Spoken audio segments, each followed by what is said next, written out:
So recently I made a video called the best Kamado Joe pizza I've made in 8 years, and today I'm gonna make a better one. What's up, barbecue fans? My name is Jake, and today we're making some pizza, but not just any pizza. I'm going to make the best pizza I've made to date on a Kamado Joe. I've made a lot of pizza, so the standards and the bar is super high, but I've got an idea, and it's actually not my idea, it's a subscriber's idea. Left a comment in one of my videos, and I said, man, that actually makes some sense. So today we're gonna do it. Before we can do that, we gotta get our Joe ripping.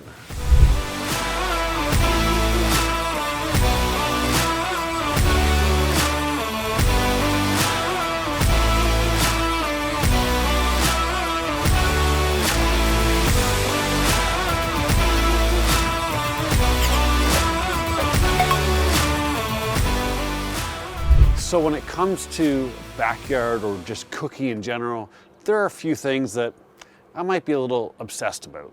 One of them is chicken wings. If you've been around here for a while, you know I've done a bunch of chicken wing videos and I'm always trying to step up my game there. Obviously just barbecue and smoking meat in general, but the other one's pizza.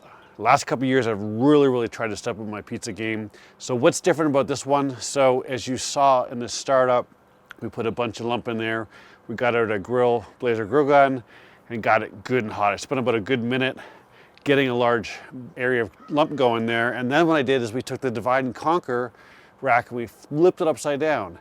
That gave us some extra height. And secondly, what I did actually after I stopped the cameras, I put the grill grates underneath just to give us another 1/4 inch. And then I put the deflector plates on top of that and we closed it up. I let it get up to about 700 degrees. Then I put the star accessory, my rocks on top of that, and then my pizza stone. So you can see here, we're just back up to 700 degrees again, but we got some pretty good height here, right? I'd love to see if I could maybe get a brick in there and go a little higher, but I'm not sure if I'd getting too close to the dome closing. But we've definitely moved it up. Why are we moving it up? Well, with a pizza oven, you get that top-down heat, right? So I'm trying to use the dome here as my pizza oven and get some of that heat energy to fire back into meat. The last time I did this, I used a pepperoni pizza, and you can see that we started to get some of that cupping action.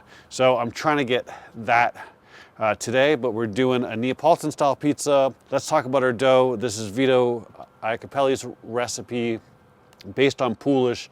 So 2 days ago, yesterday, I mixed up some Polish, and Polish is 50-50 water, flour, and for this recipe I used 400 grams of flour, 400 grams of water, 5 grams of honey, and 1 teaspoon of after dry yeast. Mixed all that in together, diluted the honey, and then we put in our flour. We're using 00, and then I used my dough hook and I just kind of combined it all together. Then what you do is you put some saran wrap on top of it, put a couple holes in there, leave it on the counter for an hour, and then you put it in your fridge for 16 to 24 hours. In this particular case, I think I was in there for about 22 hours. And then what I did is you pull it out, you let it rest for an hour on the countertop to come up to room temperature, and then you start to mix out the rest of your dough. So Polish can be really any 40 to 60% of your dough recipe is common. Then what you do is you figure out your total recipe and you subtract out your Polish, right? So for this particular recipe, I'm using 1,500 grams of flour and 1,000 grams of water. We've got 400, so that left us with 1,100 and 600. So I measured all that out. I also measured out 45 grams of salt. And then what I did is I got out my spiral mixer, we put our Polish in there, we put 3/4 of the water in there, we started it up, let it break that down, and then I added my salt. I did it in 2 batches to try and incorporate a little bit. Then I added all my flour, and then you just add a little bit of water until your dough gets to the end. After about 10 to 12 minutes of mixing, you end up with this super smooth dough, but its gluten structure is very good.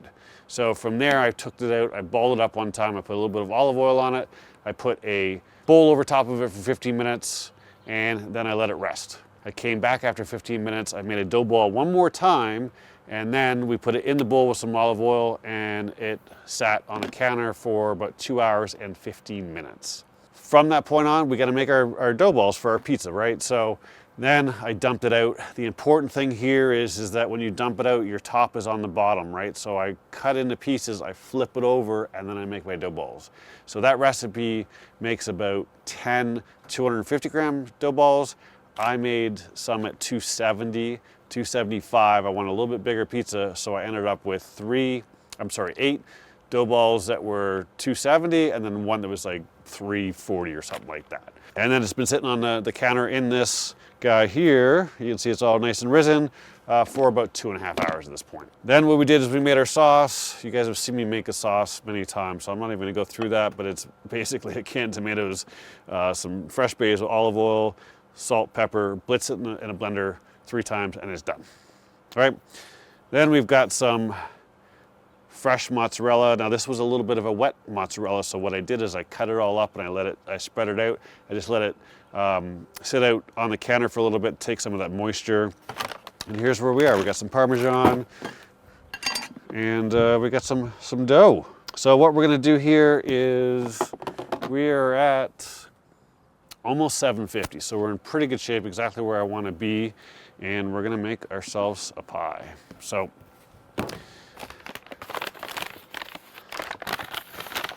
if you're gonna get into pizza, this is really good double O flour. You can get this on Amazon for like a case for like 40 bucks, a case of 10. So I used to buy it in the ones or twos. Now I just buy a case at a time because it's good for 6-8 months. Don't buy it in the ones or twos. It really adds up quick, and the case really isn't that bad.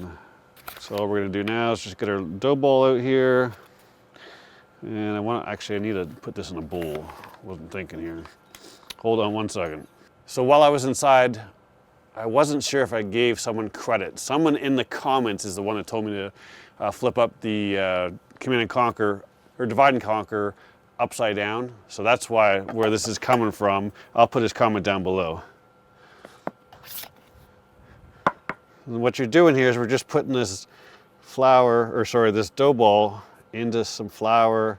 It's a little bit wet on the bottom because I didn't actually put any flour down underneath of it. But the key thing here is remember which is top and bottom, right? So I know that that's the bottom. I'll put a little flour down here. I don't really need much, especially on a wooden cutting board. And now we're starting in the middle, and we want to push all the air to the outside. Anything like that, dough or a little air pocket, pop it, it will just burn. So now we've got a nice little crust formed around the outside. We pushed all our air out, we just stretch, we pull. Try not to touch your crust here. Worked very hard to generate that air. Now, right now the pizza doesn't have to be perfect because we're gonna stretch it after we put it on the peel, but I'm gonna start to put some sauce on it. One thing about this is you don't really want to use too much sauce. It will make it soggy.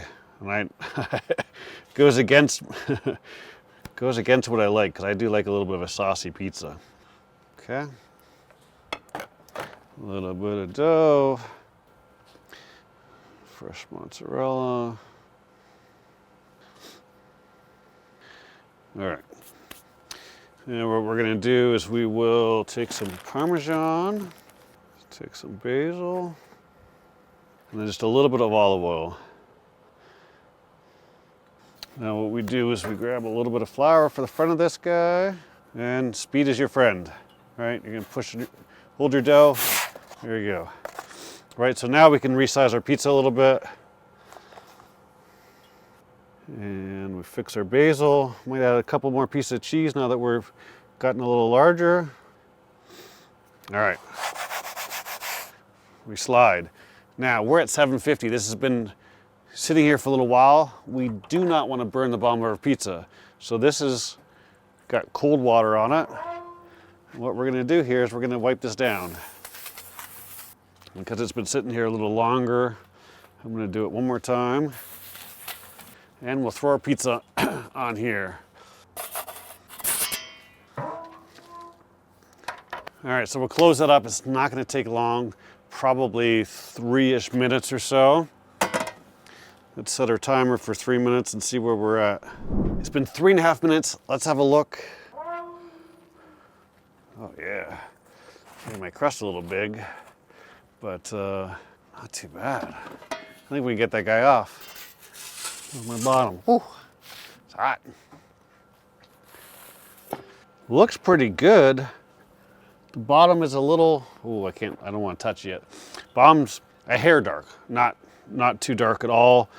Just, I mean, my crust's a little bit big on this one, so looks like a funny looking pizza, but I'll tell you what, once this cools down, you can tell,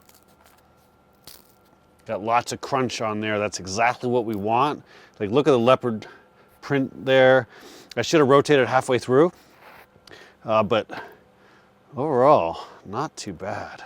Let's let this cool down for a minute. So it's been a few minutes. Let me show you the bottom real quick. Got a little bit of oil on there. I'm trying not to drip it out, but pretty good, right? You can tell we're cooking hot, but it's not burnt by any means. Let's give this guy a cut here. And one thing's for sure, if Vito saw me using this thing, he'd freak out. Scissors. And I squished because I didn't cut it properly, but I mean, you can see that's after, like if I cut that with scissors, you can see just how much air is in there.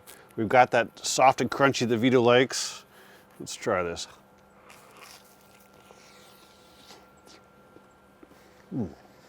There's a better shot of your crust, right just at the edge.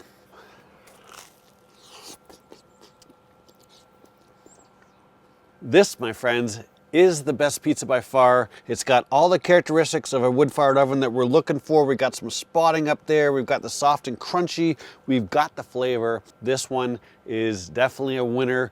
You might be asking why I'm not using the Dojo on this. I've got the Dojo and it turns out some great food. I'm gonna make a Chicago-style pizza here soon. If you wanna check that out, subscribe. But I'm trying to raise this up, get us in the dome here so I can get closer to the wood-fired oven look, texture, and taste, and we did it today. I'm not sure if I can make a better pizza on the Kamado Joe at this point, but that won't stop me from trying. If I figure something out, I'll share another one real soon. Hopefully you got some value out of this video. If you did, please give it a thumbs up. Don't forget to subscribe while you're down there. Thanks, as always, for watching. I'll see you soon.